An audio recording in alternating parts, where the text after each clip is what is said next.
Γεια σας! Σήμερα θα μελετήσουμε τις καταστάσεις της ύλης. Και πιο συγκεκριμένα θα κάνουμε πειράματα με το νερό. Θα δούμε διάφορες μορφές του. Στερεό, υγρό, αέριο.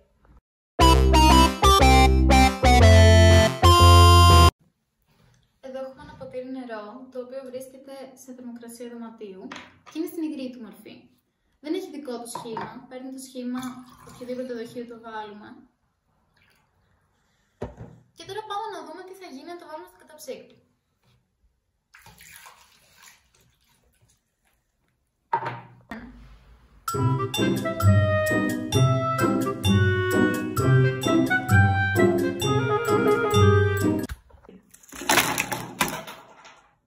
Βλέπουμε λοιπόν ότι το νερό μας από υγρό έγινε στερεό, δηλαδή από νερό έγινε παγάκια, και αυτή η διαδικασία ονομάζεται πήξη.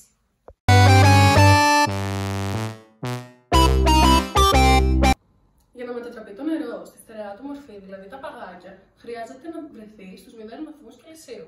Για να δούμε τι θα γίνει αν το αφήσουμε στη θερμοκρασία δωματίου.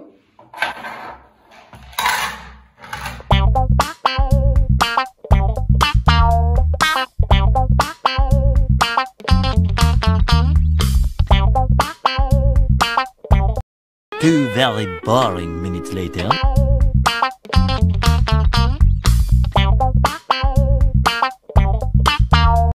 One eternity later. Εδώ βλέπουμε ότι τα παγάκια μετατράπηκαν σε νερό. Η διαδικασία κατά την οποία το στερεό μετατρέπεται σε υγρό λέγεται τήξη.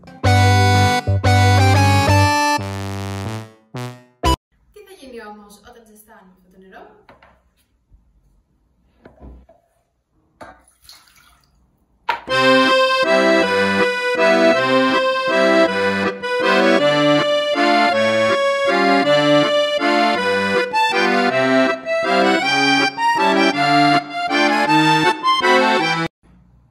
Έχοντας βράσει λοιπόν το νερό στους 100 βαθμούς, βλέπουμε ότι έχει αλλάξει η μορφή του.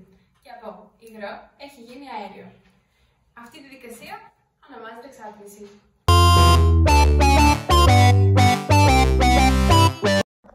Κατά τη διάρκεια του βρασμού δημιουργούνται αυτά τα σταγονίδια. Αυτό συμβαίνει όταν ο ατμός γίνεται νερό, δηλαδή όταν το αέριο γίνεται υγρό. Αυτή η διαδικασία ονομάζεται υγροποίηση ή αλλιώς συμπίκνωση.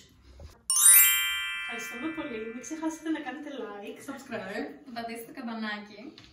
Και στους 10 subscribers θα έρθει επόμενο βίντεο με πειράματα, πάντα στις φυσικές επιστήμες.